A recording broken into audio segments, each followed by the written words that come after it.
terbuka satu pintu sampai 7 pintu.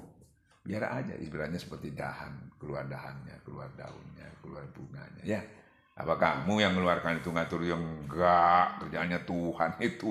Kamu cuma bibitnya itu jaga, siram, hataman, manakib, biara.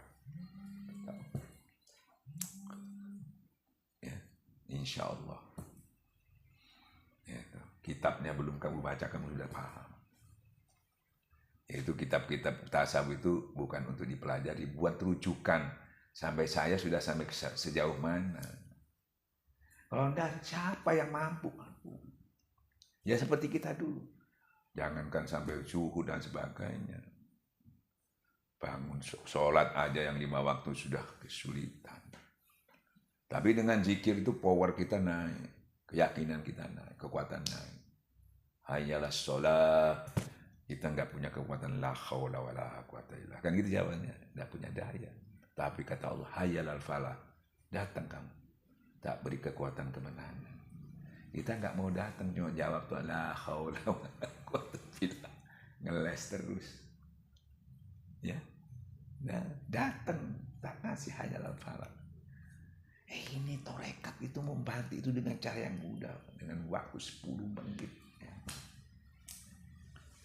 20 menit sudah bisa menolong. Kita lihat tuh Syekh Abdul Qadir Jalani membuat jalan dengan menghabiskan umur. Begitu pengetahuan enggak juga menolong sampai dia putus asa. Itu sejarah, kan itu jadi rujukan Ahlussunnah wal Jamaah. Tapi tidak sampai ke sana, kitabnya terus dibaca. Saya sudah tamat, alhamdulillah. Saya sudah menyampaikan hatta 1000 kitab, nggak bisa.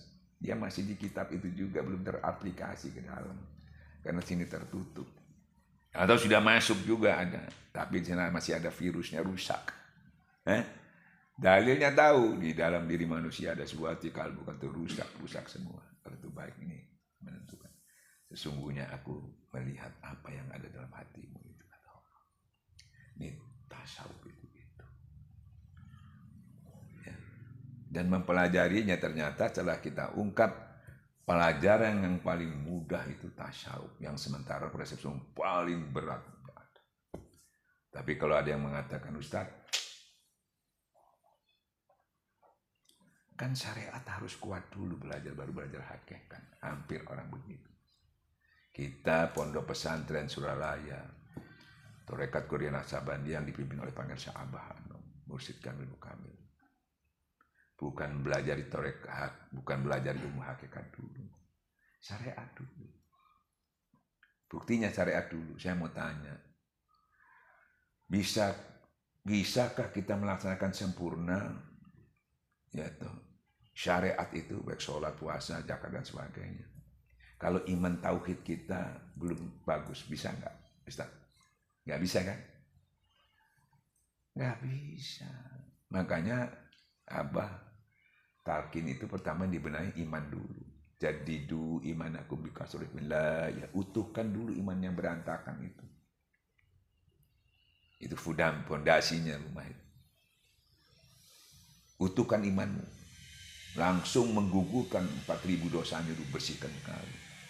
Langsung ancaman nerakanya juga. Barang siapa menjawab kalimat la ilaha illallah dengan benar, aku haramkan. Langsung ancaman dihilang dulu. Secara otomatis. 2, bersihkan tauhidnya. Bukan dengan ilmu lagi. Bukan ilmu lagi. Bersihkan hatimu. Bukan. Bukan teori lagi. Harus praktek. Dengan zikir, ismuzat, bersih. 2 ini modal kerja untuk yang mengerjakan proyek Tuhan itu. Sholat, puasa, zakat, haji. Kalau ini kecil, pasti kerjaannya nggak bagus. Ini dulu sampai imannya kuat baru kita bisa sholat. Belum masuk ke sana, belum. Bangun rumah langsung genteng kayak apa sih, nggak mungkin. Ya toh, langsung tiang baru dengan. Nah inilah. Makanya Rasulullah SAW itu urut-urutannya ihsan dulu, membersihkan tauhidnya dulu. Ya toh, dengan zikir ihsan itu. Timbul imannya. Setelah imannya bagus baru turun rukun Islam. Ini enggak langsung rukun Islam. Imannya enggak. Nah itu seperti orang Yahudi dalam Quran itu. Ya Rasulullah saya sudah beriman. Belum kasu masih berislam. Saya sholat puasa. Itu sholat puasa. Zakat itu bukan iman. Itu Islam itu. Iman belum menyentuh. Nah, tarekat membantu supaya iman itu tersentuh dan terproses. Kalau imannya sudah bagus, getaran mudah tersentuh, peka. Disampaikan ayat-ayat Allah, baru ilmu masuk. Bertambah-tambah imannya. Setelah imannya tambah, dia tahu banyak, dia tersungkur menyerah kepada Allah totalis. Tawakkalillah. Baru dia bisa sempurna melanakan sholat. Baru dia sempurna membelanjakan sebagian hartanya. Itulah orang yang mendapat rezeki. Ya. Ya, rezeki yang sempurna yang ada di sisi Allah. Di surat An-Anfal itu.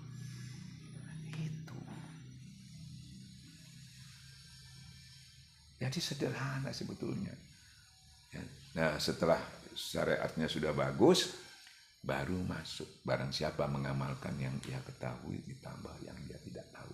Tidak ada kitabnya lagi, tidak ada hurufnya. Cuma terasa penambahannya. Yang kamu, barang siapa mengamalkan yang dia ketahui, Allah tambah yang tidak tahu. Itu sir. Tinggal dirasakan itu. Seperti Imam Ghazali sudah itu tidak lagi. Ya dirasakan, dinikmati. Nah itulah nikmat yang paling nikmat yang kamu akan dapatkan di sana. Lebih daripada apa yang kamu harapkan. Itu tarekat itu. Jadi Imam Ghazali dan Imam dikira itu kayak apa belajarnya tarekat. Enggak ada, sama aja, talqinya sama, zikirnya sama. Tapi karena dia bersungguh-sungguh mujahadah, karena siapa bersungguh-sungguh, aku tunjuki jalanku, kata aku sendiri, timbul muraqabah. Bukan lagi dia mengejar Tuhan, tapi dia dikejar sama Allah. Muraqabah. Nah, dia tidak akan pernah lagi ditinggalkan oleh Allah. Di mana ada kamu, di situ ada aku. Bismillahilladzi la yadurru, kata Allah. Kalau kamu sudah bersama aku, jangan yang di langit, di bumi tidak bisa memberi mudarat kepada engkau ini. Ustaz harus sampai ke sana. Bagaimana Ustaz, kan katanya saya sudah sampai. Kendaraannya tetap zikir, tapi bersungguh-sungguh. Jangan lagi kita kumpul nanti supaya dunia saya, tak boleh. Kita itu kelakuan lama itu tak boleh. Nanti di dunia lagi muter-muter situ. Kita mau naik ke atas. Makanya bersabarlah kamu duduk-duduk bersama orang yang mengharapkan ridhonya Allah pagi dan petang. Jangan kamu palingkan sedikit pun pada perhiasan dunia. Jangan kamu ikuti orang-orang yang hati yang lalai. Jadi kita siapkan supaya naik ke atas. Rezeki. Tambah dekat sama Allah, tambah dekat rezeki. Yang punya rezeki yang kamu dekati, masa logikanya. Ya. Tapi karena persepsi kita, kalau tidak begini nggak bisa. Allah menuruti sangka hambanya. Ya nggak bisa. Jadi menuruti hak sangka kamu itu baru bisa. Hak sangka kamu itu pasti zalim, pasti salah.